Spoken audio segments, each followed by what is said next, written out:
అదే RTV app వార్తల్ని క్షణాల్లో చదివే అవకాశం ఉంటుంది. ఒక న్యూస్ పేపర్, ఒక టెలివిజన్ ఛానల్ మీ చేతుల్లో ఎప్పుడూ ఉంటాయి. తెలంగాణ రాష్ట్ర ప్రభుత్వము ప్రతి కులగణన ఇంటింటికి కుల సర్వే నిర్వహిస్తుంది.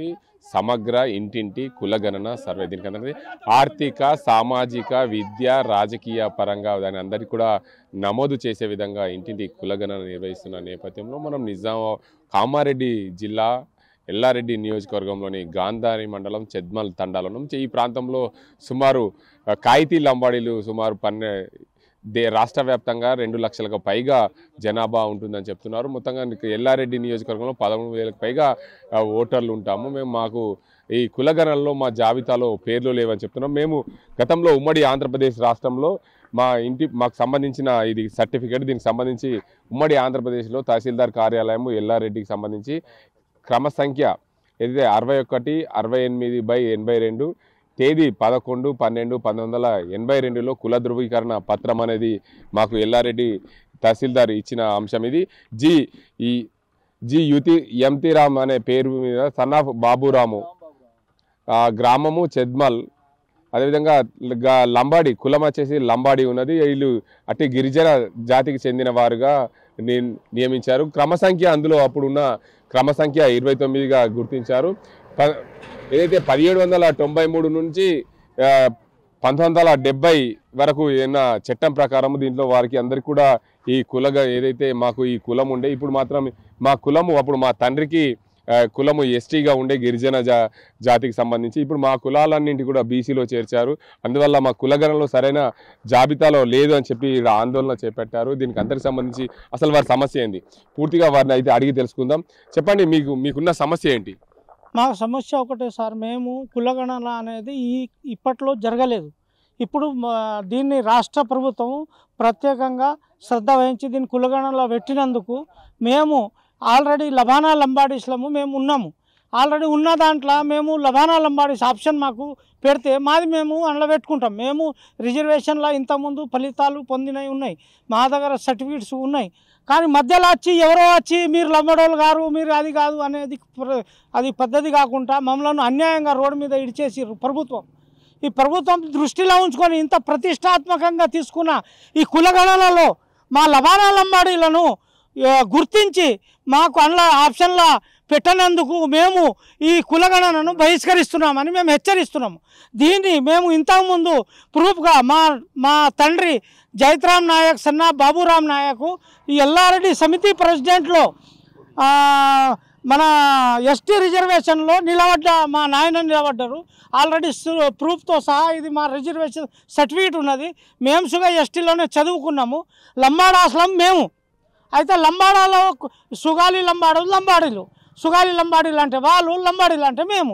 అదే ప్రకారం మాకు ఇష్యూ చేసుకుంటూ పోయారు. అదే ప్రకారం మేము నడుచుకుంటూ పోయినాం. మా దాంట్లో ఒకటి ఏంటంటే చదువుకున్న వాళ్ళు లేరు. చదువుకున్న వాళ్ళు ఇప్పుడు తేలిక అవుతుంది కాబట్టి ఇప్పుడు బయటకు వస్తున్నాం. మేము ఈ మన జనజీవన స్రవంతిలో ఇప్పుడు వెళ్తున్నాం కాబట్టి మాకు దీని గురించి అవగాహన కలిగింది. కాబట్టి ఏదైతే ఇప్పుడు కులగణనలో ఉందో, మీరు ఏదైతే కులగణనలో మీరు ఆ కాలం నిడిసబెట్టేసి మిగతా రాయండి అంటే మాతోటి కాదని చెప్పినాం. ఎందుకు ఇప్పుడు ఇంతకుముందు చేసినా తప్పే మళ్ళీ చేయాలంటే మాతోటి కాదు. మేము ఆల్రెడీ లంబాడోళ్ళము. మీరు వచ్చి చూసినా సరే ఆల్రెడీ చెల్లప్ప కమిషన్ మా మీద పెట్టిర్రు. చెల్లప్ప కమిషన్లో రిపోర్ట్ ఇచ్చిర్రు. వీళ్ళు లబానా లంబాడీస్లే, వీళ్ళు అర్హులు, వీళ్ళు కంపల్సరీ వీళ్ళు ఎస్టీ రిజర్వేషన్లో పాల్గొనాలని చెప్తే ఆల్రెడీ మన అసెంబ్లీలో ఏకగ్రీవ తీర్మానం 2 సార్లు, ఒకసారి కాకుండా 2 సార్లు చేసిర్రు. ఆ 2 సార్లు ఏకగ్రీవ తీర్మానం చేసినాక మన ప్రభుత్వము మా లబానా లంబాడీలను గుర్తించకపోతే మేము ఇంట్లో పాల్గొని ఏం చేయాలా? ఏం వేరే కులం రాసుకోవాలన్నా? ఈ కులమే అడగద్దు, అసలు కులం అడగద్దు. అడిగిన దానికి మా కులం ఏదైతే ఉన్నదో అదే చెప్తాం. అది ఆప్షన్లో లేదు. లేకపోతే మేమేం చేయాలా? దానికి ఆప్షన్లో ఉండాలన్నా లేదా? ఉండాలన్నప్పుడు మాకు నువ్వు 240 కులాలు చేర్చినప్పుడు ఆప్షన్లా ఈ మా లబానా లంబాడీలను ఎందుకు చేర్చలేరు? అంటే మేము అంత హీనంగా మేము బతికి ఉన్నట్టు కాదా? ఈ ప్రజాస్వామ్యమా ఇది ప్రజాస్వామ్యంలో మేము ఉన్నట్టా లేదా? మాకు హక్కులు ఉన్నాయా లేదా? మేము అడగాలనా లేదా? అడిగితే మేము అడిగితే అప్పుడు మేము ధర్నాలు చేసినాము, అన్నీ చేసినాం. మేము కులగణనల గురించి కాదు, మేము రిజర్వేషన్ కోసం చేసినాం. అసలు తప్పు జరిగిందే. మేము లెక్కలోనే లేము. మా లబానా లంబాడీస్లో లెక్కల లేము. మేము ఉన్నట్టే లేదు ప్రభుత్వం దృష్టిలో. ఎందుకంటే ఇప్పుడు ఏర్పడ్డది. ఇంట్లో మేము ఉన్నట్టు అసలు ఉంటే మా లెక్కలు ఉంటుండే, మా పేరు వస్తుండే. మా పేరు లబానా. ఇప్పుడు నువ్వు మాతృభాష ఏది? మాది లంబాడా భాష. లబానా భాషలో మాది ఉండాలనా లేదా? మేము లబానా అని గర్వంగా రాస్తాం. మేము లబానా భాష మాది. మేము తెలుగు భాష కాదు, హిందీ కాదు, ఇంగ్లీష్ కాదు, మరాఠీ కాదు. అవన్నీ ఇచ్చినాక మా లబానా భాష ఎందుకు రాలే? మేము ఆప్షన్లో పెట్టాలనా లేదా? అది మా హక్కు ఉన్నది. అది లేదు. లేకుంటే మేము తర్వాత చూస్తాం. మీరు రాసేయర్రి, ఆ కాలం ఇడిసబెట్టునంటే మేము అట్టిగా మళ్ళీ కూర్చున్న దానిలో రాసుకోవాలి. చెప్పండి, మీరు ఇప్పటిదాకా అయితే జిల్లా కలెక్టర్ని కలిసారా? మీరు రాష్ట్ర వ్యాప్తంగా మీ జనాభా ఎంత ఉంటుంది? అదే మీ ఎల్లారెడ్డి నియోజకవర్గంలో కానీ ఉమ్మడి నిజామాబాద్ జిల్లా కానీ ఎంతమంది ఓటర్లు ఉంటారు? మీ జనాభా ఎంత ఉంటుంది? మేము ఈ మన కామారెడ్డి జిల్లాలో మొత్తం 55 తాండాలు ఉంటాయి. మా లబానా లంబాడీస్ 55 జిల్లాలు మావి ఉంటాయి. మా ఎల్లారెడ్డి మట్టుకు అయితే మాకు ఒక 30 నుంచి 40 వేల జనాభా ఉంటుంది. జనాభాలో ఓటర్లు మాత్రం 15,000, 12 నుంచి 15,000 ఓటర్స్ ఉంటాం. ఇది మాది. మీరు మొత్తం మన ఉమ్మడి జిల్లాలో ఇటు నిజామాబాద్ కానీ ఇటు కామారెడ్డి కానీ ఏ ఏ ప్రాంతాల్లో మీరు ఉంటారు? మేము ఇప్పుడు ప్రస్తుతం కామారెడ్డిలో గాంధారి ఒకటి, కామారెడ్డి జిల్లాలో గాంధారి మండలం ఒకటి, మన లింగంపేట మండలం ఒకటి, బిచ్కుంద మండలం ఒకటి, వర్ణి మండలం ఒకటి, మోపాల్ మండలం ఒకటి, జుక్కల్ మండలం ఒకటి, కాంగ్టీ మండలం ఒకటి, కొడప్గల్ మండలం ఒకటి, మళ్ళా మేము ఇంకా నిజామాబాద్ మండలంలో ఒకటి, మళ్ళా తర్వాత వేరే డిస్టిక్లో ఉన్నాం. ఆదిలాబాద్లో నిర్మలు, మళ్ళా ఉత్నూరు, బజార్ ఉత్నూరు, మళ్ళా మన ఖానాపూరు, ఇంద్రవెల్లి, మళ్ళా ఆదిలాబాదు, మళ్ళీ రిచోడా, ఇట్లా అన్నీ ఉన్నాయి. మొత్తం టోటల్లో మా జనాభా ఓవరాల్లా చూస్తే మా లబానా లంబాడీస్ తెలంగాణ రాష్ట్రంలో చూస్తే ఒక 2 లక్షల పైన ఉంటాం. ఇది మా హక్కు. ఇప్పుడు ఏంటంటే మాకు తప్పు చేయంటే మాతో తప్పు చేయడం కాదు. ఇంతకుముందు సుగా మేము ఆల్రెడీ లబానా లంబాడీస్లమే, మేము లంబాడీలం ఎస్టీలోనే ఉన్నాము. ఆల్రెడీ లబానా లంబాడీస్ అని వాడతారు మాకు. మేము లంబాడీలం కామని చెప్పేటట్టు వాళ్ళ దగ్గర ప్రూఫ్ ఉంటే మాకు చూపించింది. ఇప్పుడు మథుర తెచ్చిరు. మథుర ఎక్కడి నుంచి వచ్చింది? అది మథుర ఏ డిస్టిక్లో ఉన్నదని ఆప్షన్ ఉంది. అది ఖమ్మం డిస్టిక్లో ఉన్నదని ఉంది. నిజామాబాద్ డిస్టిక్లో ఉంటే మాకు చెప్పాలా, ఆదిలాబాద్ డిస్టిక్లో ఉంటే మాకు చెప్పాలా. అది లేనిది తీసుకొచ్చి ఈడబెడితే మేము అన్యాయం అయిపోతలేమా? మా పిల్లలు అన్యాయం అయిపోతలేరా? ఇక్కడ ఎంతమంది అన్యాయం అవుతుంది? ఇప్పుడు తాండాలలో ఉన్నామా లేదా? మేము ఎస్టీ రిజర్వేషన్ కావడానికి లంబడోళ్ళమే కాదు, జనజీవ స్రవంతిలో, గుట్టల ప్రాంతంలో, పల్లెల ప్రాంతంలో, బయట చెట్లలో అవసరమైన పదార్థాలు అవి తీసుకొచ్చి పెడితేనే దాన్ని సంచార జాతి కింద తీసుకుంటారు. అది అది అది దాని ప్రూఫ్ ఆల్రెడీ కమిషనర్ పెట్టిర్రు, చెల్లప్ప కమిషనర్ పెట్టిర్రు, దాన్ని బడ్జెట్ పెట్టిర్రు, పైసలు ఖర్చు పెట్టిర్రు. ఖర్చు పెట్టినాక దాని రిపోర్ట్ ఇచ్చిర్రు. ఆ రిపోర్ట్ ప్రకారం అన్నా పెట్టాలి కదా. ఆ రిపోర్ట్ ఇంత ఖర్చు పెట్టి ఏం లాభం? ఇప్పుడు ఎంత చేసినా ఖర్చు పెట్టిన దానికి ఫలితం ఉండాలనా లేదా? ఖర్చు పెట్టి ఒక చెల్లప్ప కమిషన్ పెట్టిర్రు. కమిషన్ పెట్టినాక సుగం మమ్మల్ని గుర్తించకపోతే ఇక ఏం చేయాలా? ఏం చేసుడు ఏమున్నదని ప్రభుత్వం చెప్పాలా మాకు. ఈ ప్రభుత్వం మీద ఈ గుడ్డిగా ఇది చేసేది కాదు. మేము మాకు మాత్రం న్యాయం చేయాలా. మేము ఒకటే విధంగా చెప్తున్నాము, ఈ ప్రభుత్వంను హెచ్చరిస్తున్నాము.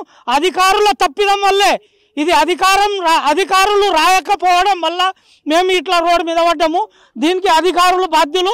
దీన్ని ప్రభుత్వం దృష్టిలో పెట్టుకొని మమ్మల్ని న్యాయం చేస్తారని మేము కోరుకుంటూ నేను ముగిస్తున్నాను. ఓకే, మీరు చెప్పండి, జిల్లా కలెక్టర్లను కానీ అధికారులను ఎప్పుడైనా కలిసారు? కలిసినాము. మనము 5వ తారీఖు నాడు జిల్లా కలెక్టర్ దగ్గర పోయినాం. పోతే మేము మా మెమోరండం కూడా ఇచ్చినాము. అయితే మేము దానికి చూసి మీకు చెప్తామని చెప్పారు. ఇదివరకు దాకా మాకు ఏది సమస్య కూడా రాలేదు. ఎందుకు రాలేదు? మాకు పట్టించుకోరా ప్రభుత్వము?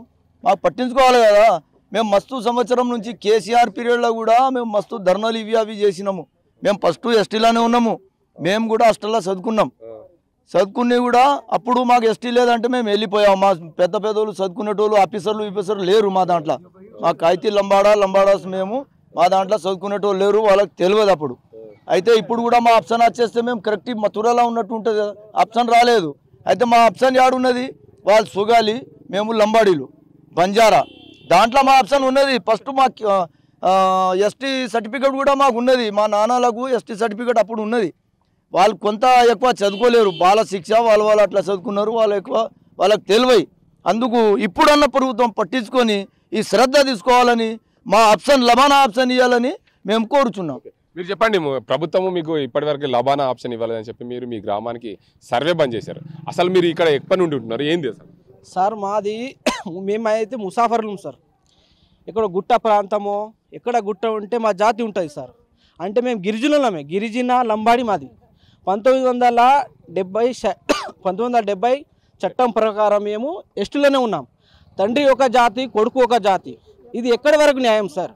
అంటే మా జాతిని మధుర అని ఏదైతే ఒక క్రికెట్ ప్లేయర్ ఉంటారు కదా, అందులో సబ్స్టిట్యూట్ ప్లేయర్ని పెట్టి మెయిన్ ప్లేయర్ని తీసేసి సబ్స్టిట్యూట్ ప్లేయర్ని పెట్టినట్టు మా జాతిని మధుర అని సబ్స్టిట్యూట్గా పెట్టేసారు. మాది అసలు లంబాడి, మధుర గిరిజన లంబాడి జాతి మాది సార్. ఏదో జాతితోని వీలివి మా వాళ్ళు చదువుకోలేరు. ఇంతకుముందు ఎక్కడో గిరిజన వాళ్ళకు ఏంటంటే ఒక పసుపు తప్ప కానీ వేరేది ఏది లేదు. పసుపు వేపడము వాళ్ళకు చదువుకున్న లేరు. అంటే మా తండ్రి ఒక జాతి, కొడుకు జాతి, ఎంతవరకు మేము అడిగేది ఒకటే. సరే మేమైతే బీసీలు మాకు ఎందుకు చర్చించారు, ఎవరు ఏ చట్టం ప్రకారం మాకు బీసీలు చేర్చారు? 1970 వరకు మాది ఎస్టీలోనే ఉన్నాము, ఎస్టీగానే సాగినాము. అంటే మా వాళ్ళు చదువుకోలేరు. అది అధికారుల వల్ల మమ్మల్ని బీసీడీ కింద వేసేసారు. మధుర అంటే కులం ఎందుకు ఆప్షన్స్ ఇవ్వలేరు? కుల గణాలను ఆప్షన్ ఎందుకు ఇవ్వలేరు? మేము అడిగేది ఒకటే. మా డిమాండ్ ఏంటంటే ప్రభుత్వ అధికారం కానీ మన తెలంగాణ ప్రభుత్వం అడిగేది మా కులము జియో నంబర్ 245 సీరియల్ నంబర్ 29 ప్రకారం మాకు అదే ఎస్టీ జాబితాలో చేర్చాలని మాది డిమాండ్ సార్. ఇది మీరు చెప్పండి, అసలు మీ సమస్య ఏంది? గతంలో ఎస్టీ ఉన్నాము, ఇప్పుడు ఎన్నో సంవత్సరాల నుంచి పోరాటం చేస్తున్నా కానీ ఇంతకుముందు న్యాయం అవుతుందో కాదు అని చెప్తే ఇదివరదాకా అట్లనే అయింది. ఇప్పుడు న్యాయం అయ్యేదాకా మేము పోరాటం చేస్తూనే ఉంటాం. అదే మా నినాదం. అమ్మ చెప్పండి, నువ్వు ఇది ఎందుకు కట్టుకున్నారు, మీరు ఏంది అది అసలు ఏంటిది? ఇట్లానే కట్టుకుంటది. ఏం కులం అది? మాది లంబాడ కులం. ఏం చేస్తారు ఇక్కడ? ఇక్కడ ఆయుసం పని చేస్తాం, చెట్ల గుట్టలా తిరుగుతానా ఉంటున్నాం. ప్రభుత్వం గుర్తిస్తలేదా? గుర్తిస్తలేదు వాళ్ళకి. ఇక్కడ మరికొంతమంది మహిళలు ఉన్నారు. చెప్పండి అమ్మా, ఇక్కడ మీరు అందరూ ఇది ఎందుకు కట్టుకుంటారు? మీరు అసలు అది కట్టుకోవడానికి ఏంది నిదర్శనం? లవానా కొరాకి అది కట్టుకున్నాం. అది గట్టిగా ఉంటది. అది గుట్టల పనికి పోతాం, ఆన్ కొరాకి కట్టుకుంటాం. మేము ఎటునే పోతే మా గుట్టలనే పని చేయాలా మేము. అది మాకు అది లవానా సీటు కావాలా అంటే మాకు కావాలా, మాకు ఇస్తలేదు. మాదే కొడుకు స్కూల్కి పోతున్నారు, అది చదివి వచ్చి ఇంకా ఇంటిలో వచ్చి గుట్టలనే పని చేస్తున్నారు. ఏడదాకా చేయాలా అమ్మా, మేము స్కూల్కి పోవాలా ఉండాలా అది చెప్తున్నారు. కొడుకు చదివి ఇంటిలో వచ్చి ఇంకా గుట్టలా బర్రెలా పోవాలా, ఆవులా పోవాలా, ఇలా ఎద్దులా పోవాలా. మాకు ఇస్తలేదు, ఏం ఇస్తాయి ఎప్పుడునే ఇస్తలేదు మాకు. ఇప్పుడు మీరు అందరు ధర్నా చేస్తున్నారు, అసలు మీకు ఏం కావాలా? ఈ సర్వే చేస్తారు. ఎస్టీ కావాలా. మా పిల్లగాళ్ళు మొత్తం గుట్ట తిరుగుతున్నారు, మాకి బయట పోసేస్తున్నారు. అందరికి జీతం వస్తున్నాయి, మా పిల్లగాళ్ళు ఏం దొంగతనం చేస్తున్నారా? మేమేం దొంగతనంతో స్కూల్ పోతున్నారా? మా పిల్లగాళ్ళు పెద్ద బిడ్డలు మాది చదివి ఇంకా గుట్ట పని చేస్తున్నాయి. ఏం చేయాలా? మేము లబానా కాదా? మేము లబానా పీపర్, మాకి ఎస్టీ కావాలా. అంతే కొరకి మేము తాళ్ళాడుతున్నాం. ఇంత తినాల్సింది తాళ్ళాడితే మళ్ళీ బయటనే పోతున్నాం. మేము రోడ్డు మీద పోసేస్తున్నారు మా లబానాకి. ఏం చేయాలా? లబానాకి ఆప్షన్ ఎందుకు చేస్తున్నారు? మేము ఆడవాళ్ళు వచ్చి మంచి చేస్తాం. ఆ కలెక్టర్కి ఇట్లా కూడా చేయం, కట్టబట్టి ఇది చేస్తున్నాం. అదే తక్లీఫ్ ఉన్నది మాకు. ఎస్టీ కావాలని తక్లీఫ్ చేస్తున్నారు. తెలంగాణ ప్రభుత్వం కులగణన చెప్పినప్పటి నుంచి మాకు గిరిజనులకు మేము ఆల్రెడీ 1900 తెలంగాణ ఆంధ్రప్రదేశ్ ఏర్పడక ముందే 1956లో మేము ఆల్రెడీ గిరిజన తెగ దాంట్లో ఉంటుండే. ఇప్పుడు ఆ సంవత్సరం 1982 నుంచి మాకు ఈ తెలంగాణ ఏర్పడినప్పటి నుంచి కేసీఆర్ సీఎం గారు ఉన్నప్పుడు మాకు హామీ ఇచ్చినప్పుడు ఎస్టీలో చేర్పిస్తా అని చెప్పేసి చెల్లప్ప కమిషన్ ఏర్పాటు చేయడం జరిగింది. చెల్లప్ప కమిషన్ ఏర్పాటు చేయడం వలన చెల్లప్ప కమిషన్ వచ్చి ఇక్కడ సర్వే చేసేసి ప్రతి ఇంటికి తిరిగి సర్వే చేసేసి ఈ విధంగా వీళ్ళ జీవన విధానం ఈ విధంగా ఉన్నది అని చెప్పేసి మొత్తం అన్ని విలేజ్లు తిరిగి తీర్మానం చేసేసి అసెంబ్లీలో పాస్ చేసేసి పైన పంపిస్తున్నాం, సెంట్రల్ గవర్నమెంట్ పంపిస్తున్నాం చెప్పేసి సెంట్రల్ గవర్నమెంట్ నుంచి వచ్చిన తర్వాత మీకు కులంలో మీకు చేర్పిస్తామని చెప్పేసి చేర్పకుండా మాకు ఈ తెలంగాణ ప్రభుత్వం అయిపోయిన కాలం నుంచి కానీ మళ్ళీ కాంగ్రెస్ ప్రభుత్వం వచ్చినప్పుడు మాకు ఇప్పుడు దాకా కనికరం చూపించడం లేదు. అయినా కానీ ఇప్పుడు కులగణన సర్వే మళ్ళీ చేపిస్తున్నారు. ఇంతకుముందు సమగ్ర కుటుంబ సర్వే పెట్టిర్రు, సమగ్ర కుటుంబ సర్వేలు సుఖం మేము అబ్జర్వేషన్ చేసినాం. కానీ ఇంతకుముందు మాకు సుఖం పట్టించుకునేటోళ్ళు నాతుడే లేరు ఈ ప్రస్తుత పరిస్థితుల్లో నడిచే విధానంలో. అయినా కానీ మేము ఇప్పుడు వచ్చిన దానికి మా జీవన విధానం ఏంటంటే పశువులను మేపడం, గోర్లను మేపడం. ఇంతకుముందు లవణ పేరు ఎందుకు వచ్చిందంటే ఉప్పును అమ్మే పరిస్థితిలో ఉండేటప్పుడు మా తాతలు ముత్తాతలు ఉప్పులు అమ్ముతుండే, అప్పుడు ఉప్పు వ్యాపారం చేస్తుండప్పుడు లవణ అని పేరు వచ్చింది. ఆ విధంగా మేము లవణ అని పేరు పడ్డది మాకు. ఆ విధంగా పొడి వ్యాయామం చేసుకుంటూ మేము జీవనాధారం బతికిస్తున్నాం. ఇంతకుముందు మా కులంలో ఎవరైనా కానీ ఇంత చిన్న పెద్ద ఉద్యోగం అనేది సంపాదించిన ఏ నాథుడు మా కులాల్లో లేవు.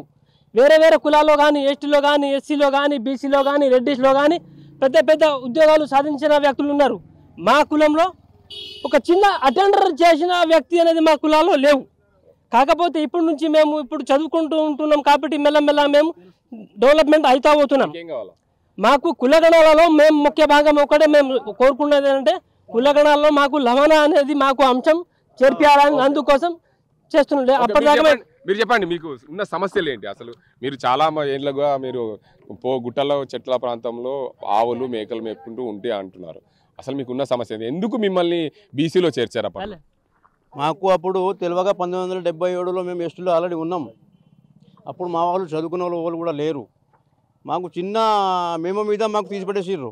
అప్పుడు అదే జియో మీద మేము కోర్టులో పోయి స్టే తీస్తే అయిపోతుండే. కానీ వాళ్ళకు అప్పుడు మా వాళ్ళకు ఏం తెలియదు.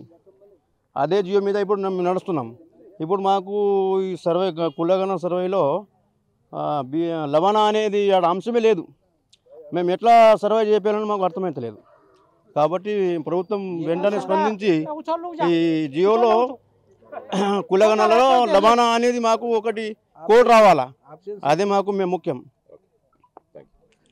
మొత్తంగా చూసుకోవచ్చు, వీరందరూ కూడా దీనికి సంబంధించి ఈ కులగణనకు సంబంధించిన అంశాన్ని చూసుకుంటే పూర్తిగా ఈ ఎస్టీలోకి సంబంధించి వీరికి ఇలా వారి కులాలకు సంబంధించిన జాబితా ఉంది. ఇలా చూసుకోవచ్చు, ఇదైతే కులం పేరు, ఇందులో సంబంధించిన ఎస్టీ షెడ్యూల్ తెగలకు సంబంధించిన ఈ జాబితా ఇది. దీనికి సంబంధించి ఇందులో చూసుకుంటే ఇందులో వీరికి సంబంధించిన జాబితాలో మా పేర్లు లేవని వాళ్ళు ఆందోళన చెందుతున్న పరిస్థితి. ఎందుకంటే మేము ఎన్నో ఏళ్ళుగా మా తాత ముత్తాతల నాటి నుంచి మేము అటవీ ప్రాంతంలో అడవిలో ఉంటాము. అడవిలో ఉండడం వల్ల అడవిలో ఉండడము చెట్లు గుట్టల పొన్న మేము ఉండి పని చేసుకుంటూ ఉంటున్నాము. అందులో వల్ల మేము ప్రభుత్వము గతంలో 1970 చట్టం ప్రకారము మాకు అందరినీ గిరిజనలో ఉండేను. అయితే ఏదైతే సీరియల్ నంబర్ దాంట్లో 29 సీరియల్ నంబర్ 29 ఉండే. ఇప్పుడు మాత్రం మా ఎస్టీ జాబితాలో మా పేర్లు లేవు. ఎస్టీ జాబితాలో చూసుకుంటే మొత్తానికి ఏదైతే మా సుగాలి, లంబాడి, బంజారా అని మాత్రమే ఉంది. మేము బంజారాలో లబానీ లంబాడిలం. మేము మొత్తం ఇలా ఎస్టీలోకి సంబంధించి 32 సబ్ కులాలు ఉన్నాయి. 32 సబ్ కులాల్లో మమ్మల్ని కూడా ఎందుకు లబానీ లంబాడాలని ఎందుకు చేర్చలేదు? మమ్మల్ని బీసీలో ఎందుకు మధుర లంబాడీల కింద ఎందుకు ఉంచుతున్నారని చెప్పి వీరు డిమాండ్ చేస్తున్నారు. ప్రభుత్వము ఇకనైనా ఏదైతే స్పందించి ఏదైతే దీనికి సంబంధించి సర్వే అంశాలకు సంబంధించి పూర్తి స్థాయిలో ఏదైతే గత ప్రభుత్వము తెలంగాణ రాష్ట్రం రాకముందు ఉమ్మడి ఆంధ్రప్రదేశ్లో మేము గిరిజన తండాల కింద ఎస్టీ జాబితాలో ఉన్నాం. 543 జీవో ప్రకారం అందులో ఏదైతే 29 సీరియల్ నెంబర్ ఉండే మాకు ఆ చట్టం ప్రకారం ప్రభుత్వం మాకు గిరిజన లంబాడీలుగా గుర్తించింది. అప్పుడు తెలంగాణ రాష్ట్రం ఏర్పడ్డ తర్వాత కూడా మమ్మల్ని ఇంటింటి సర్వే ఏదైతే ఒక రోజులో సర్వే నిర్వహించినప్పుడు కూడా మమ్మల్ని ఎస్టీ జాబితాలో చేర్చలేకపోయింది. గతంలో ఉమ్మడి ఆంధ్రప్రదేశ్లో మేము ఎందుకు ఎస్టీలుగా ఉన్నాం? ఇప్పుడు ప్రత్యేక తెలంగాణ వచ్చిన తర్వాత మేము బీసీలుగా ఎందుకు అవుతాం? మాకు ఎస్టీ జాబితాలో చేర్చండి. లబానీ లంబాడీల జాబితాలో మేము ఉన్నాం. ఖచ్చితంగా మేము అటవీ ప్రాంతంలో ఆనాటి నుండి ఈనాటి వరకు అటవీ ప్రాంతంలో గిరిజన పోడు వ్యవసాయం చేసుకుంటూ ఆవులు, గొర్రెలు, మేకలు మేపుకుంటూ ఉండేవాళ్ళం. మాకు ఖచ్చితంగా ప్రభుత్వం మమ్మల్ని గుర్తించి లబానీ లంబాడీలుగా ఏదైతే మమ్మల్ని మోటు భాషలో కాగితా లంబాడీలు అని పిలుస్తారు. ఖచ్చితంగా మా కులంలో ప్రత్యేక గుర్తింపు మహిళలకు ముఖ్యంగా నెత్తిపైన జుట్టు లాంటిది పొడవాటి కట్టెతో ఎంటికలని అక్కడ కట్టుకొని ఉంటే మమ్మల్ని ప్రత్యేకంగా గుర్తించడానికి అదొక నిదర్శనం. అందువల్లనే మమ్మల్ని కాగితా లంబాడీలని మోటు భాషలో పిలుస్తారు. కానీ మేము లబానీ లంబాడీలం. మాకు లబానీ లంబాడీ గిరిజన జాతికి సంబంధించిన మమ్మల్ని జాబితాలో చేర్చాలి. ఆ జాబితాలో లేకపోవడం వల్ల మేము ఈ సర్వేని పూర్తిగా బహిష్కరించి ప్రభుత్వము కానీ ప్రభుత్వ అధికారుల తప్పిదాల వల్లనే ఇలా జరుగుతుంది. ఖచ్చితంగా మాకు సంబంధించిన అంశాన్ని ఆ జాబితాలో చేర్చి తెలంగాణ రాష్ట్ర సీఎం రేవంత్ రెడ్డి ఇప్పటికైనా స్పందించి మమ్మల్ని జాబితాలో చేరిస్తే బాగుంటుందని చెప్పి వారందరూ కూడా ఆందోళన చేపట్టిన పరిస్థితి ఉంది. ఏదేమైనప్పటికీ